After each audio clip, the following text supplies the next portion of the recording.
Deus, ele tem obrigação, não mais misericórdia, mas a obrigação de me salvar, porque a minha parte eu fiz, agora cumpra ele a dele. Entendeu como é arrogante a doutrina arminiana?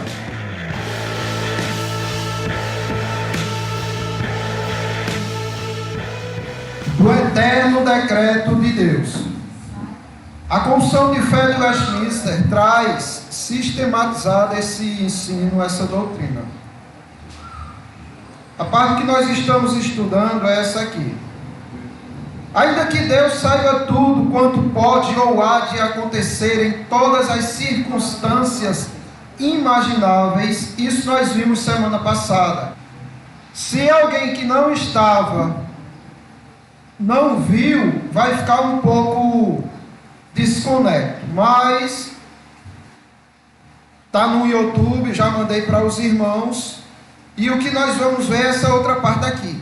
Ele não decreta coisa alguma por havê-la previsto como futura, ou como causa que havia de acontecer em tais e tais circunstâncias.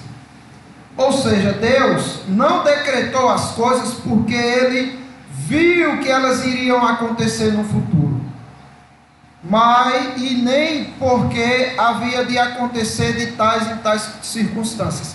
Não foi assim.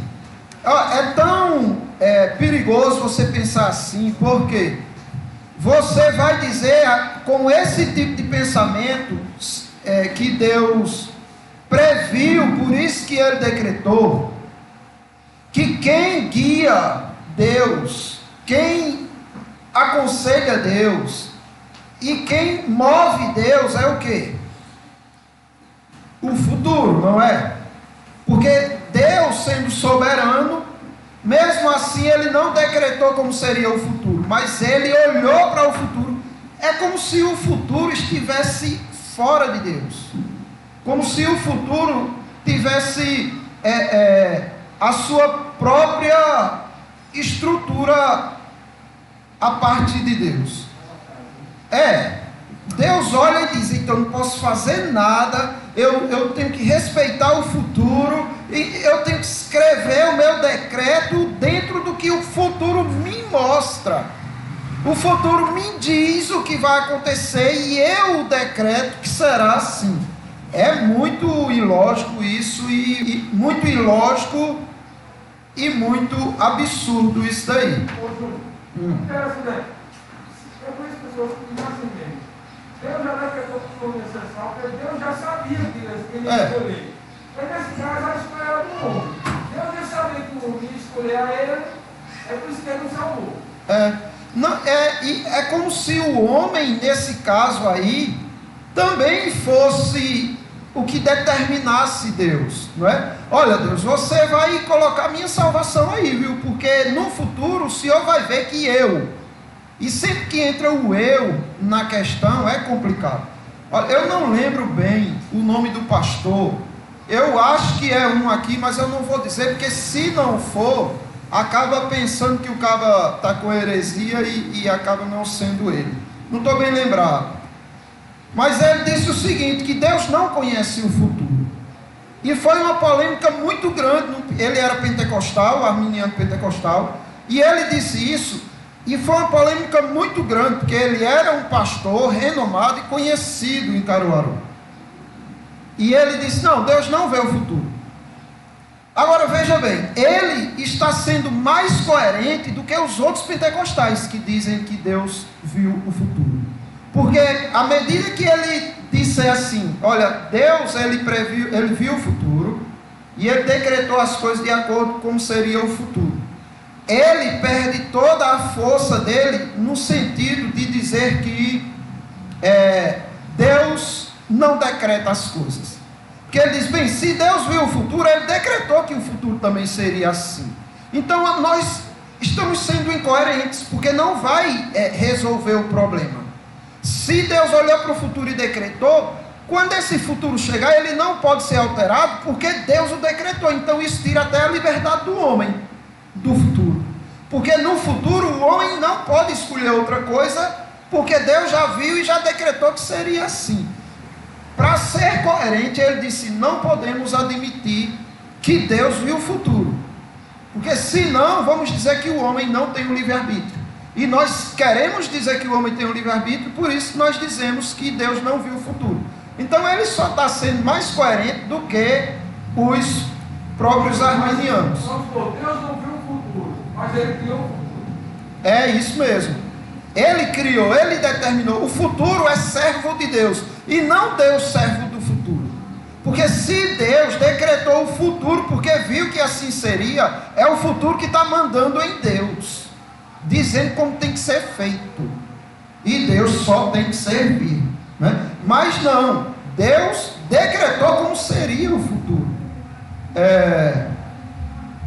Romanos capítulo 9 versículo 11 diz assim: e ainda não eram os gêmeos nascidos, nem tinham praticado o bem ou o mal, para que o propósito de Deus quanto à eleição prevalecesse, não por obras, mas por aquele que chama. Então Deus está dando muitas dicas de que é Ele quem manda. Olha, eu não esperei nem que nascessem os dois para dizer para vocês quem eu ia escolher e quem não. E eu fiz isso, eu revelei isso para vocês antes deles nascerem, para que vocês entendam que não é pelo homem, não é o homem que tem as obras ou faz a escolha, mas o meu propósito, para que o propósito quanto à eleição prevalecesse, para que ficasse clara como é a eleição, como funciona a eleição. Aí Deus diz: olha, amei Jacó, me aborreci de Esaú.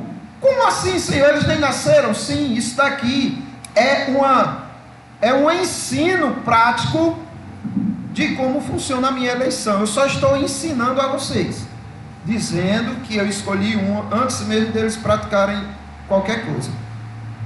Aí o 9,13 diz assim: como está escrito, amei Jacó, porém me aborreci de Esaú.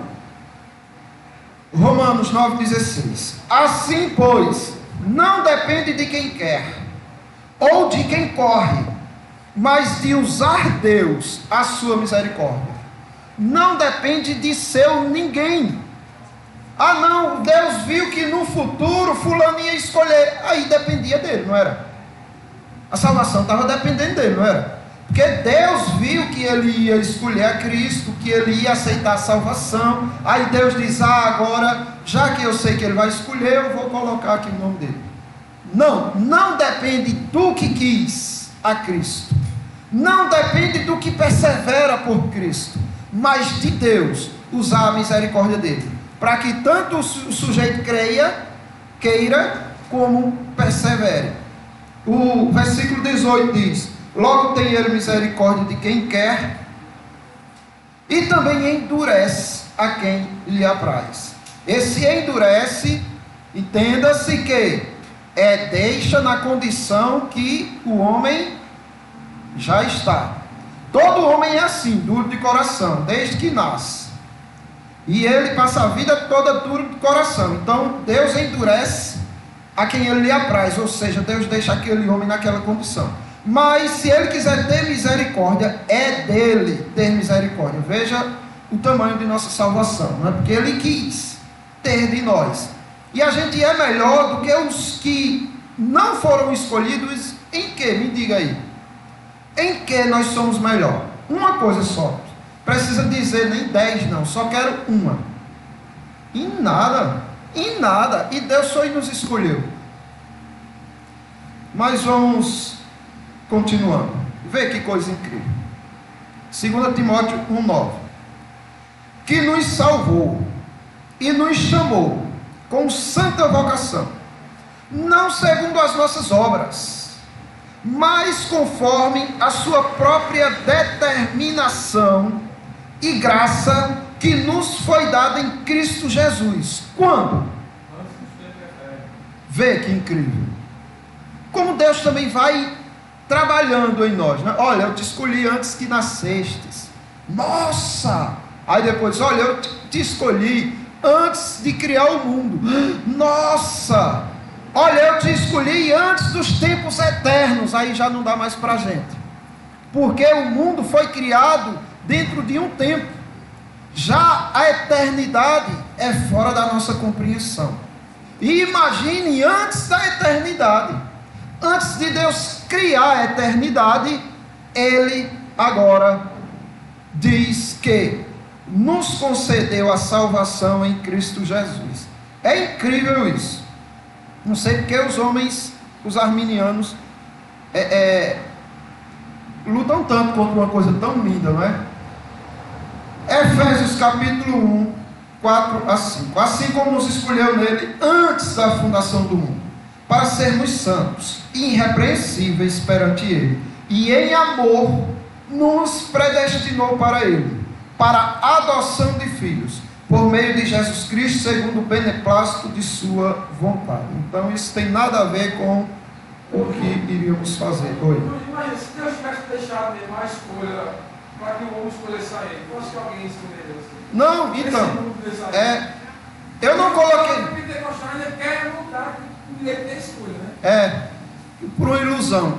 Não escolhia ninguém, todo mundo ia para o inferno, pessoal. Ninguém quer saber de Deus, não.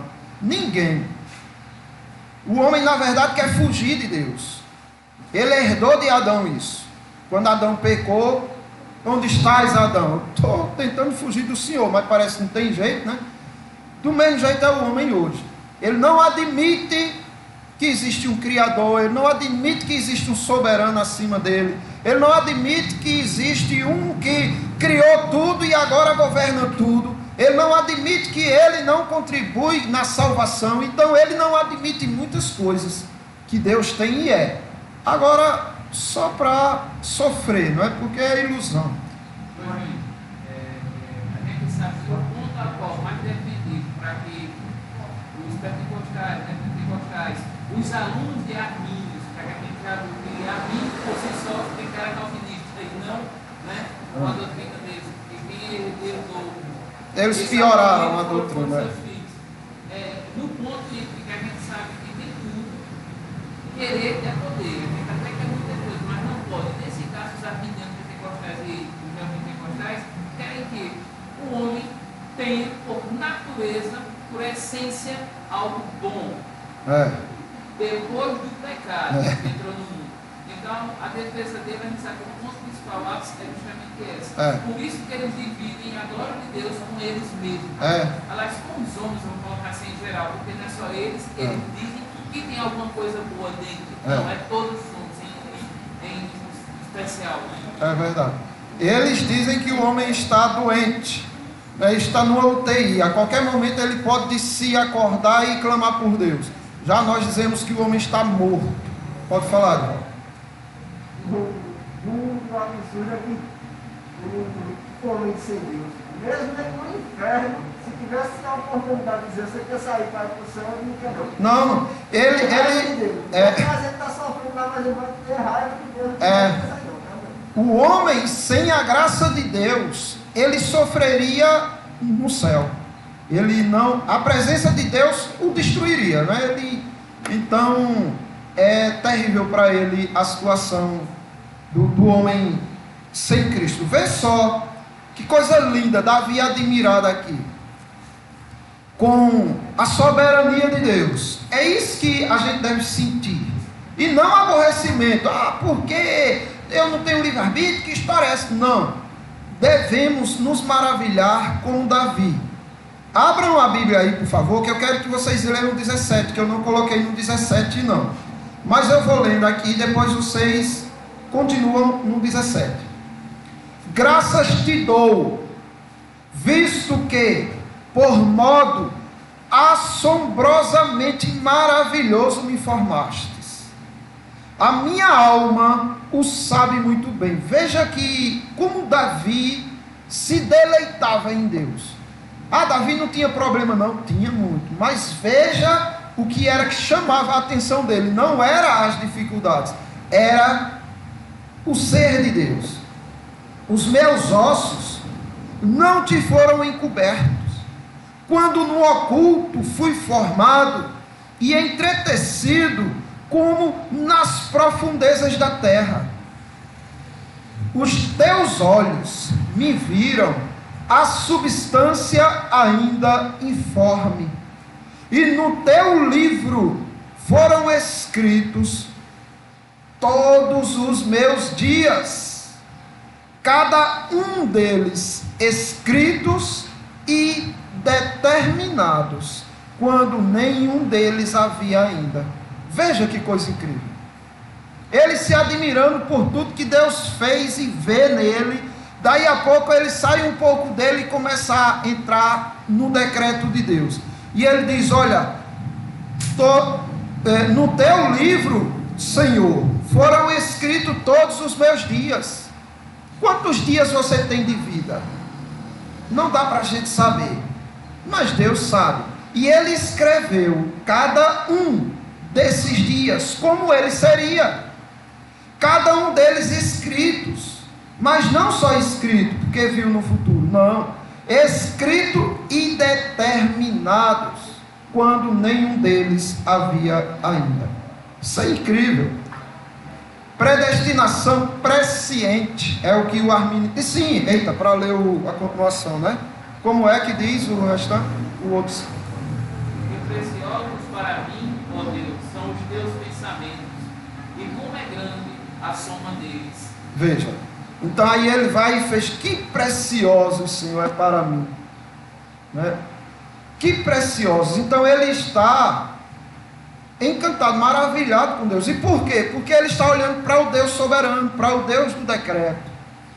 Eu acho muito estranho nós, conhecendo a doutrina dos decretos de Deus, da soberania de Deus, viver lastimando, murmurando, ansioso, depressivo. Eu acho isso estranho em nós. Dá para entender até um arminiano, porque ele não vê Deus como soberano. Dá para entender um pentecostal, mas eu não consigo entender nós agindo assim. Fala assim. Tão simples é os textos do Salmo, acho que qualquer pessoa entende. É muitas vezes se fala o arminiano pentecostal, ele vive muito de louvor e testemunho, louvor e testemunho. As pessoas dão muito testemunho e tem muito louvores. Aí lê menos e estuda menos. Isso eu acho que ele não vê. Não vê. E o interessante, Santo, falando de testemunho, é que eles parecem que só valorizam atos de Deus que diz respeito à vida física ou material deles.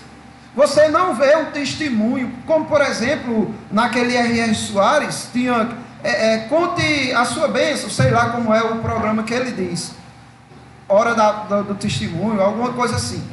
E ele estava passando por cada pessoa, as pessoas lá, os obreiros lá passando, entregavam o microfone. Porque eu estava com tumor agora aqui, o caroço sumiu, agora, aquela alegria, né?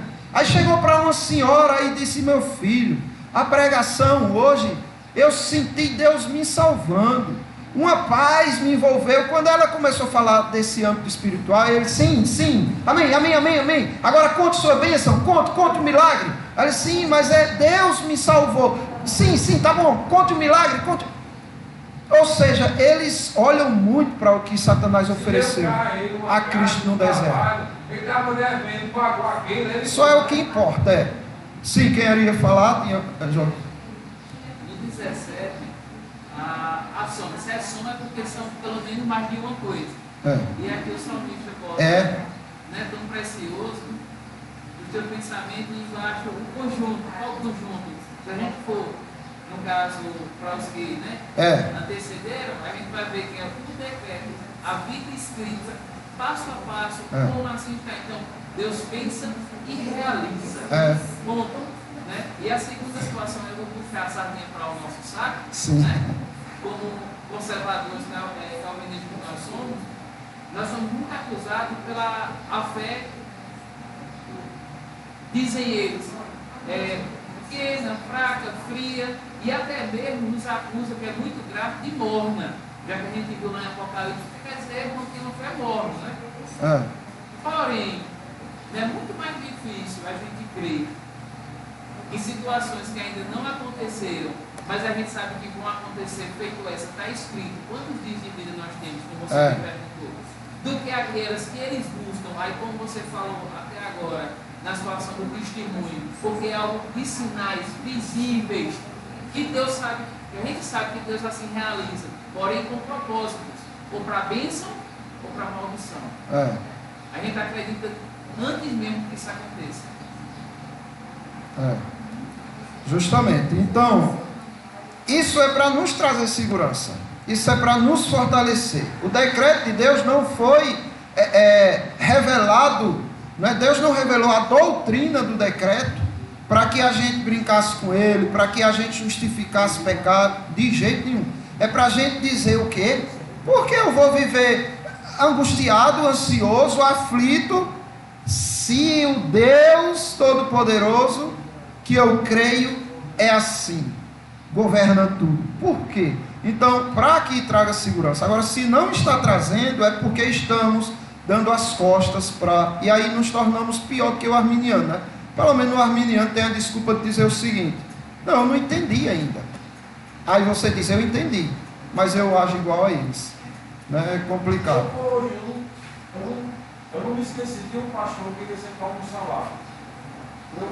Você vai conversar com eles, eu vi que eles, no dia que na igreja dele, ele orava para a pessoa ser curada. Pedia assim, uma vez, se não conseguiu uma casa, ele se ser pastor. É complicado, né? Eu fui falar assim, pô, perdi. Perde, pior que perde. Era que deixei de falar, Era. Predestinação presciente. O arminianismo, negando a absoluta soberania de Deus, sustentava a doutrina da fé preveniente, supostamente afirmada em Romanos 8:29, especificamente na afirmação, porque aos que de antemão conheceu. Então eles pegam esse versículo, tá vendo? Olha, os que de antemão conheceu, então Deus conheceu de antemão o teu futuro, por isso que ele te elegeu e tudo mais. Esse conheceu aqui está relacionado ao amor de Deus, ao envolvimento íntimo que Deus teve com o eleito, com o escolhido. Ele escolhe e intimamente se envolve com o eleito, ou seja, conhece o seu eleito em amor. É como diz, ou é em Jeremias ou é em Isaías, com o amor eterno te atrair, não é? Com cordas eternas te prendi, com amor eterno te atraí. Então, você observa que esse amor eterno de Deus é que tem essa relação da salvação do crente. Nós vimos Mateus, por isso que eu não vou ler agora, para a gente adiantar, aonde o Senhor Jesus Cristo previu que Tiro, Sidom e Sodoma, essas 3 cidades, teriam sido salvas se Jesus Cristo tivesse feito os milagres lá neles. Jesus Cristo revelou isso: olha, se eu tivesse feito o que fiz aqui, lá em Tiro e Sidom e em Sodoma, eles teriam se arrependido com pano de saco e cinza. Então observe que Jesus Cristo viu o futuro, viu que eles seriam salvos se fizesse tal coisa, e não foi fazer. Por quê? Porque não eram escolhidos. E Jesus Cristo queria salvar os escolhidos. Diga, irmão.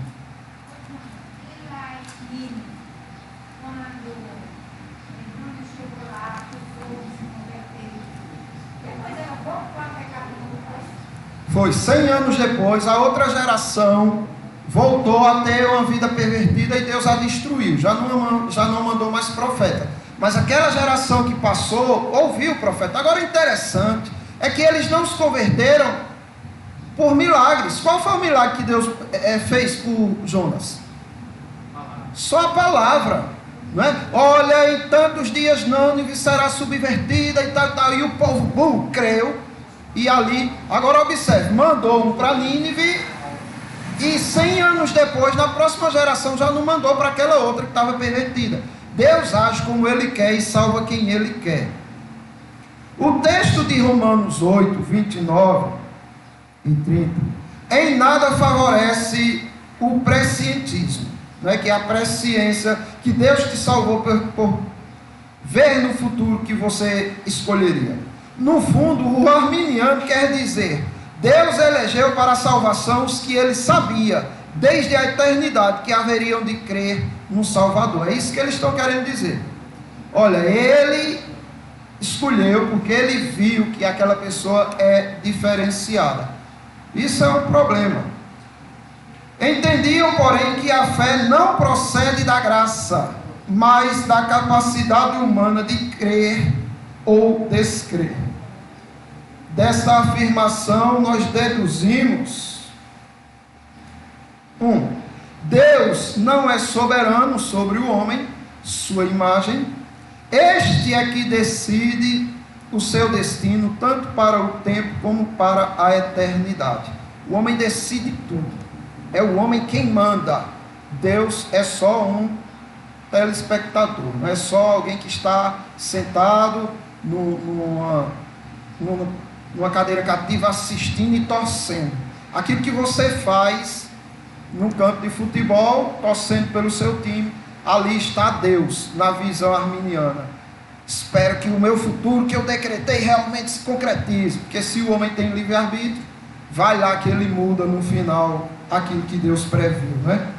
2. A salvação ou a perdição vincula-se restritiva e exclusivamente à decisão racional daqueles que, no curso da vida, optam pela fé ou pela incredulidade. Desta forma, uns se mostram melhores que outros e assim podem se gabar do que conquistaram em detrimento da fraqueza do outro que fracassou. Concordam com isso, irmãos? Se vocês foram escolhidos, porque Deus previu que vocês creriam, de vocês mesmos, vocês creriam, enquanto que o teu vizinho não creu, quem é mais forte dos dois? Não, preste atenção. Se a senhora tem o poder de crer e o outro não tem o poder de crer, quem é mais forte? Isso. Mas o arminiano não pensa assim. O arminiano pensa que foi pelo seu mérito. A senhora que teve essa capacidade de crer. Aí Deus viu isso lá na eternidade e disse: vou escrever aqui nos meus decretos que do Carmo será uma mulher salva, porque ela, pelos méritos dela, creu. Então, isso torna a senhora melhor do que o que não creu, não? Sim, torna. Aí o homem na glória vai poder se gabar. Eu estou aqui, e aquele lá clamando, é Lázaro, né? Lázaro lá em cima batendo no peito, dizendo: eu estou aqui porque eu consegui. Agora ele fracassou, mas eu tive condição, força, capacidade. Então, é uma doutrina arrogante, que torna o homem superior até o próprio Deus.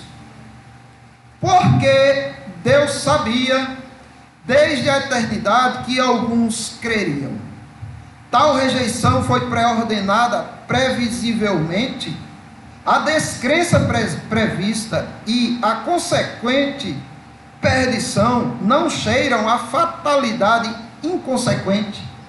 Entenderam o que ele está dizendo aqui? Ele está dizendo o seguinte: olha, se Deus previu que uma multidão não conseguiria crer, sendo ele soberano, por que não interviu? Ele sabia da tragédia e não agiu. Se Deus sabia antes da criação que alguns de suas criaturas humanas, pelo mau uso da atitude inconsciente da vontade livre, não creriam, porque não os livrou de semelhante descrença presciente. Porque olha, Deus, ele é amoroso, Deus é misericordioso, então ele olha para o futuro e ele diz: não, está todo mundo pecando, mas uns vão crer e outros não. Peraí, eu tenho que agir, eu vou agir para que isso não aconteça. Não resolve o problema da condenação. Porque a predestinação revela que Deus é injusto. Não, nós sabemos que não é esse tipo de ensino que se tem. Um juiz condena um culpado, e um juiz não é injusto por condenar um culpado. E um juiz também pode absolver alguém. Isso não torna o juiz culpado, mas misericordioso. O que Deus fez com uns foi ser justo e com outros misericordioso. Foi isso que ele fez.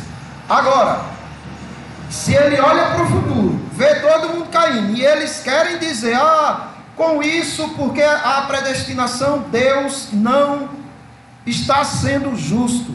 Sim, mas ele viu que a raça humana estava caminhando, viu no futuro que ia para o inferno, tendo todo o poder e misericórdia, também não agiu, não resolve o problema, e entra na mesma questão, mas ele é justo, ele só está deixando a pessoa pagar pelos erros dele. Sim, então, entenderam que não resolve? A mesma explicação que ele poderia dar é a que nós damos, só que colocando Deus como soberano e não o homem como soberano.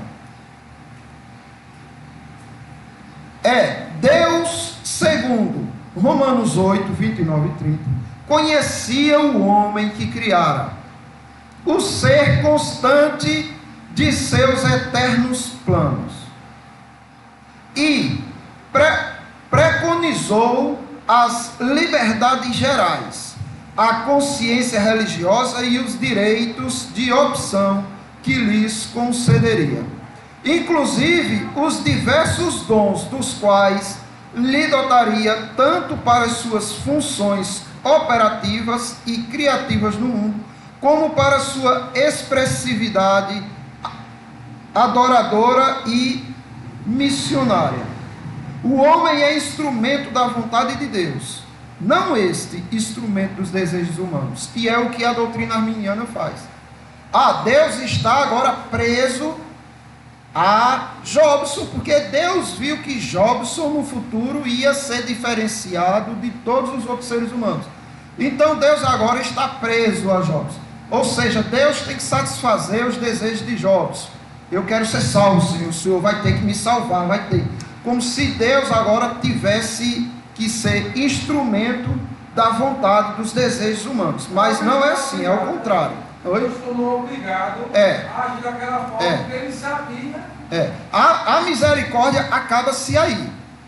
Deus, ele tem obrigação, não mais misericórdia, mas a obrigação de me salvar, porque a minha parte eu fiz, agora cumpra ele a dele. Entendeu como é arrogante a doutrina arminiana? A fé preveniente do homem livre condicionaria o ato eletivo de Deus.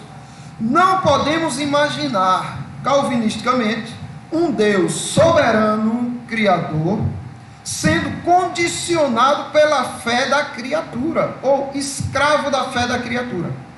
A crença arminiana de que Deus nos escolhe porque sabe de antemão que o escolheremos, concebe o absurdo de que os eternamente escolhidos são aqueles que escolhem Deus, não os que Deus escolhe. É de travar o raciocínio. Desta maneira, a declaração de Cristo de que muitos são chamados, mas poucos escolhidos, ficaria assim. Aí ele coloca uma confusão bem louca aqui. Muitos são chamados, esse versículo, não é que Jesus Cristo diz, olha, muitos são chamados, mas poucos escolhidos. Aí ficaria na ótica arminiana assim. Muitos são chamados, mas somente os escolhedores pela fé prescientemente eterna são escolhidos. Os que pela incredulidade presciente recusam o chamado, estes prescientemente rejeitam a vocação, para eles ineficaz. Tudo isso é inconcebível à luz da doutrina da absoluta soberania de Deus. Deus conhece de antemão a pessoa que cria. É óbvio. Deus, ele conhece de antemão. Vai dizer que Deus nos escolheu sem nos conhecer? Não tem sentido isso. Eu escolhi fulano. Quem? Eu nem sei. Eu nem conheço direito. Não faz sentido isso, não é? É como o que Jesus Cristo disse lá como vai ser no último dia, não é? Porque muitos no último dia dirão: Senhor, Senhor, em teu nome a gente profetizou, em teu nome a gente fez muitos milagres, em teu nome nós expulsamos demônios. E Jesus Cristo vai dizer o que para eles? Apartai-vos de mim, nunca vos conheci. Nunca elegi vocês, nunca tive uma relação de amor com vocês, eu nunca tive. Esse conhecer, pessoal, é algo semelhante ao conhecer do marido com a mulher quando se casa. É uma intimidade que só os dois conhecem, que só os dois têm. Esse conhecer de Deus aqui é uma relação de fato de amor, do esposo para a esposa. É relação de Cristo, esposo, casado com a relação da igreja, sua noiva. Relação de amor. Esse conhecer, eu conheci, eu tenho uma relação amorosa com eles. Pode falar. Acaba que a capacidade de escolha do homem é retratada naquele texto, né, que Jesus diz, não escolhe os capacitados, os escolhidos. O que Deus diz dos escolhidos é justamente isso, não é? Como o alemão está dizendo lá em Coríntios, 1 Coríntios, o apóstolo Paulo traz de uma forma incrível. O que é que Deus está dizendo ali? Abram aí, vamos dar uma olhada, porque lendo fica bem melhor. É justamente o contrário, pessoal. Deus, ele não escolhe os fortes, porque são fortes, mas ele escolhe os fracos para capacitá-los. Justamente. Vamos ler aqui capítulo 1 do versículo... Nós vamos do 21 até o 29, viu? Capítulo 1, do 21 ao 29. Visto como, na sabedoria de Deus, o mundo não o conheceu por sua própria sabedoria, aprove a Deus salvar os que creem pela loucura da pregação. Porque tanto os judeus pedem sinais, como os gregos buscam sabedoria. Mas nós pregamos a Cristo crucificado, escândalo para os judeus, loucura para os gentios. Mas para os que foram chamados, tanto os judeus como gregos, pregamos a Cristo, poder de Deus e sabedoria de Deus. Mas para os que foram chamados, observe que o mundo vê como loucura, escândalo, a pregação. Mas existe um povo que não. E qual é o diferencial desse povo? O ter sido chamado. Se não tivesse sido chamado, continuaria na mesma condição, não é? E o conforto, no caso, esse versículo mostra para o dia de hoje. Não é o testemunho, é o testemunho da cruz. É o testemunho de Jesus Cristo, não é o meu testemunho, é o testemunho da cruz. Veja que a todo momento você é chamado para quê? Para a palavra de Deus. Passou dela ou retirou dela, literalmente retirar, no caso, por fazer uso do que assim ela tem, pode ter certeza. Não está valendo muita coisa não. Na verdade, tome cuidado. É condenação. Sim, vamos lá. Mas para os que foram chamados, tanto judeus como gregos, pregamos a Cristo, poder de Deus e sabedoria de Deus. Porque a loucura de Deus é mais sábia que os homens, e a fraqueza de Deus é mais forte do que os homens. Irmãos, reparai, pois, na vossa vocação, visto que não foram chamados muitos sábios segundo a carne, nem muitos poderosos, nem muitos de nobre conhecimento. Quer dizer, foram chamados alguns, mas não foram muitos. Em comparação com os mais fracos e ignorantes, é enorme a diferença. Pelo contrário, Deus escolheu as coisas loucas do mundo para envergonhar as sábias, e escolheu as coisas fracas do mundo para envergonhar as fortes. E Deus escolheu as coisas humildes do mundo e as desprezadas, e aquelas que não são, para reduzir a nada as que são, a fim de que ninguém se glorie na presença de Deus. Mas os arminianos querem se gloriar, e aqui Deus está dizendo: olha, você não era nada, e eu trouxe você sendo nada, para que você, sendo nada, humilhe e envergonhe os que são tudo. Então ele capacita aqueles que ele escolheu, como o alemão disse, né? E não aqueles que escolheram já são capacitados. Aqueles que Deus escolheu já são capacitados. Não, Ele que dá toda a capacidade de vida, de obras, de fé, de perseverança, de tudo, é Ele que dá. Deus conhece de antemão a pessoa que cria essa relação de amor que eu falei, bem como todos os seus atos e atitudes, pois seu plano perfeito faz emergir o eternamente concebido de maneira completa, o ser, a sua vitalização, a sua qualificação para a existência, o tempo de sua inserção na história, seu papel no mundo, sua expressão pessoal, sua racionalidade e pendores, sua espiritualidade, isto é, capacidade de entender a divindade e sua possibilidade de crer ou descrer, conforme decretado previamente. É assim que ocorre, meus irmãos. Deus, desde toda a eternidade, decretou o vir a ser de cada criatura, bem como suas contingências existenciais. É interessante a arrogância do arminiano, porque ele não escolhe praticamente nada.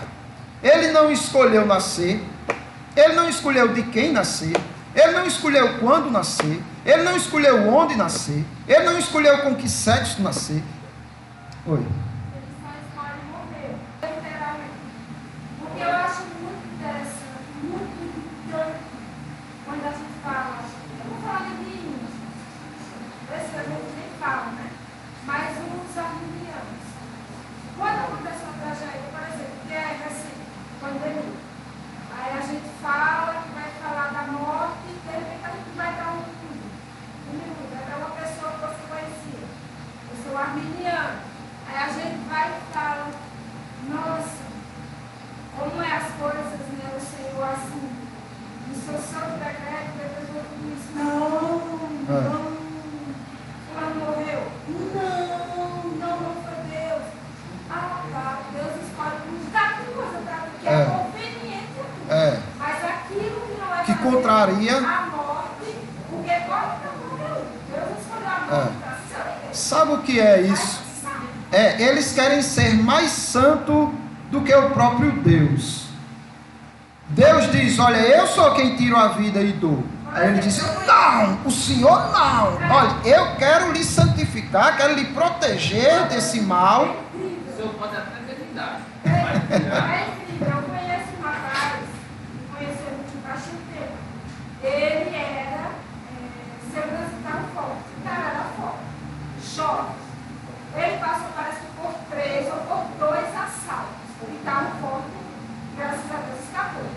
Aí dizem que ele pegou o coronavírus, não sei o que aconteceu, não que aconteceu essas coisas daí, mas em 20 dias o rapaz foi embora. Aí eu vi o irmão dele e, poxa, lógico que eu acreditei na conversa, mas eu fui falar com o irmão dele. Aí ele falou tudo direito, ele é cristão, ele é cristão, quando ele era agora, espera Cristo. Aí eu fui falar com o irmão dele, aí você vai dizer a vontade de Deus para aquilo, né? Aí você se que não é. Mas, no entanto, graças a Deus ele está com Cristo. A conversa para finalizar é graças a Deus. Então, é complicado, é feito, eu estou dizendo, é como se eles quisessem ter uma santidade maior do que a do próprio Deus. Deus diz, eu tiro a vida. Ele diz, não, de jeito nenhum, não vou deixar o Senhor se manchar com esse mal, não. E sai dizendo, não é Deus, não é Deus, não é Deus. Aí, eu já contei para vocês a história, já, não foi? Da irmãzinha que amava mais do que Jesus. Já contei? Eu acho que já, mas vocês vou relembrar. Eu não lembro não. É só para finalizar, Sim. falando que Deus ele escolhe entrar uma menina, nascer, aquela coisa toda. Mas a morte... Não, então, justamente. Voltando àquilo que eu falei, me lembrem de contar a história da irmãzinha que amava mais do que Jesus. Ela, essa questão aí, não é? O arminiano ele não escolhe nascer, não escolhe onde nascer, não escolhe de quem nascer, não escolhe aonde nascer, não escolhe um monte de coisa. Não escolhe quando vai morrer, não escolhe nada. Ele não escolhe nada. Aí quando diz respeito ao mais impossível, que é escolher espiritualmente alguma coisa, já que somos carnais, Ele vai e escolhe. Ele não tem capacidade de nada, só de uma coisa, a mais difícil. É loucura esse tipo de pensamento. E falando da irmãzinha, que ela orava assim, toda vez que ela orava, ela expressava todo o seu amor, né?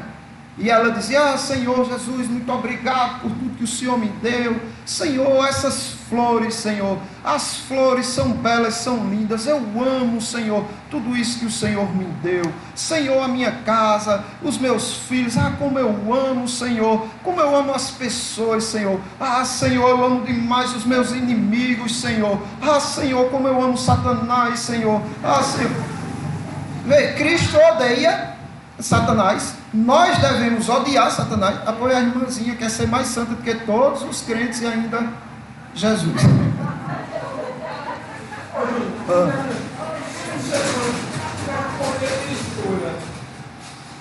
Principalmente o próprio eleito, o salvo, que não tem essa muita escolha, porque ele não escolheria não pecar. Não é? Pronto. Nós somos escolhidos. Tem conhecimento, mas não tem a escolha de pecar ainda. Justamente. É uma forma de você provar a eles que não tem. Meu irmão, então você tem um livre-arbítrio e você teve força de crer, não foi? É difícil, viu, crer? É mais difícil do que não pecar, porque você estava em corrupção, morto, de repente creu. Então, se já está vivo em Cristo, para não pecar é fichinha, não é? O seu livre-arbítrio para não pecar mais, irmão, você vai fazer isso. Se ele disser vou tentar, ele vai dizer o seguinte: eu vou tentar fazer Deus de mentiroso, não é? Porque a Bíblia diz que faz Deus de mentiroso aquele que disser que não tem pecado. Deus, desde toda a eternidade, decretou o vir a ser de cada criatura, bem como suas contingências existenciais. Nada existe à margem ou à revelia da vontade decretiva do soberano Criador e administrador de todas as coisas e de cada ser humano. A providência estava contida na previdência do Criador, que é totalmente inclusiva. Temporalidade, historicidade e eternidade. Tudo isso está incluso no decreto de Deus.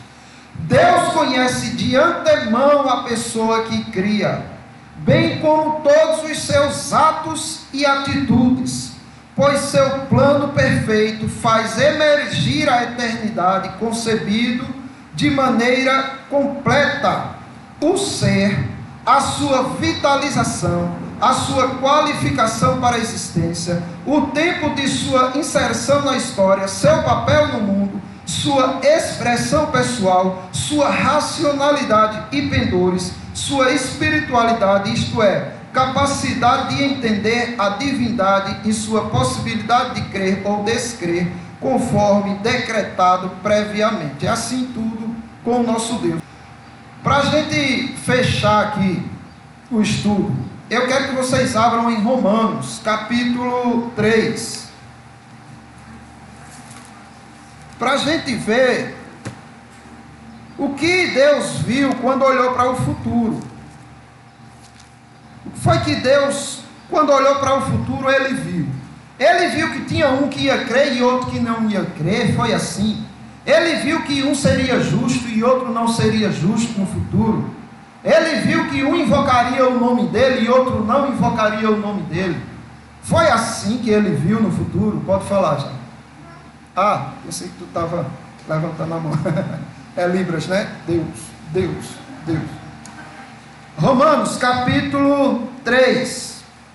Vamos ler do versículo 9. Deus olhou para o futuro e escreveu aqui o que ele viu no futuro, nas pessoas. Vamos ver quem se distingue de quem. Que se conclui: temos nós qualquer vantagem? Não, de forma nenhuma, pois já temos demonstrado que todos, tanto judeus como gregos, estão debaixo do pecado. Preste bem atenção aqui. Se tinha um povo que poderia dizer, eu seria o judeu. O judeu sempre se gabou, o judeu sempre foi arminiano, né? Não aqueles que conheceram a Cristo, a doutrina soberana de Deus. Mas a maioria dos judeus se achavam melhores, superiores aos gentios. É tanto que não queriam sentar para comer com o gentio. Se ele visse você vindo numa calçada, ele passava para outra calçada. Ele não queria ter contato nenhum, porque ele achava você um impuro, um imundo. Até disputa entre eles. Era, para ver quem era o mais santo, tinha. Que não se misturavam. É. Também. Imagina a situação assim, entre eles aqui. Agora observe o que Deus viu no futuro, não é? Paulo primeiro começa dizendo, olha, ninguém tem vantagem sobre ninguém, está todo mundo na mesma condição, tanto os judeus que se gabam, quanto os gentios que são desprezados, estão na mesma condição. Aí ele vai dizer que condição é essa. Como está escrito, não há justo, nem um sequer. Então Deus olhou para o futuro e viu quantos justos? Nenhum sequer. Não há quem entenda, não há quem busque a Deus. Quando você crê, você faz o quê? Busca a Deus, não é? Então eu criei, Senhor, porque creu. Só que Deus olhou para o futuro e disse, olha, não há um que crê, não há um que busque a minha face. Todos estão igualmente corrompidos, mortos, perdidos. Todos se extraviaram e a uma se fizeram inúteis. Não há quem faça o bem, não há nem um sequer. Crer é um ato do bem ou não? E o melhor ato benéfico para a sua alma é o crer. E consequentemente para os outros. Porque isso vai te mudar em relação aos outros. Então o ato principal é crer. Só que Deus está dizendo aqui que todos se extraviaram e a uma se fizeram inúteis. Não há quem faça o bem, não há um sequer. Aí Deus vai colocar aqui agora o que ele viu dentro de nossos corações. O nosso potencial, certo? Existe um potencial em todo ser humano. Muitos mostram o potencial para o bem e muitos mostram o potencial para o mal. E olhe que há potencial, viu? Só que Deus olhou para o potencial primário e único ali do homem, sem a ação dele. Sem a ação de Deus, quando Deus olhou para o futuro e viu o homem sem a graça dele, Deus viu isso aqui, em todos nós, viu? Todos nós somos isso que eu vou ler aqui. A garganta deles é sepulcro aberto, com a língua urdem engano, veneno de víboras está nos seus lábios, a boca eles a têm cheia de maldição e de amargura, são seus pés velozes para derramar sangue, nos seus caminhos a destruição e miséria, desconhecem o caminho da paz, não há temor de Deus diante dos seus olhos. Está falando de quem aqui, meus irmãos? Todos, sem exceção. Ah não, mas eu estou vendo, eu mesmo não estou fazendo isso, e eu estou vendo que tem até ímpio, tem até ateu que não faz. Por que não faz?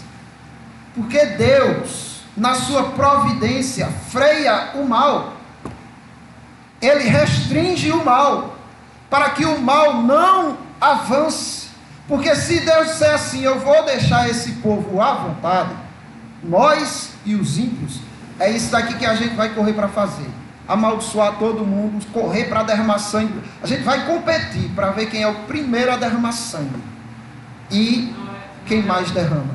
E não era sobrou algum, dessa vez não sobrava ninguém? Não sobrava não. Depois de matar todo mundo, você ia estar com vontade de derramar sangue humano e ia dizer, só tem o meu agora. Pum, pronto.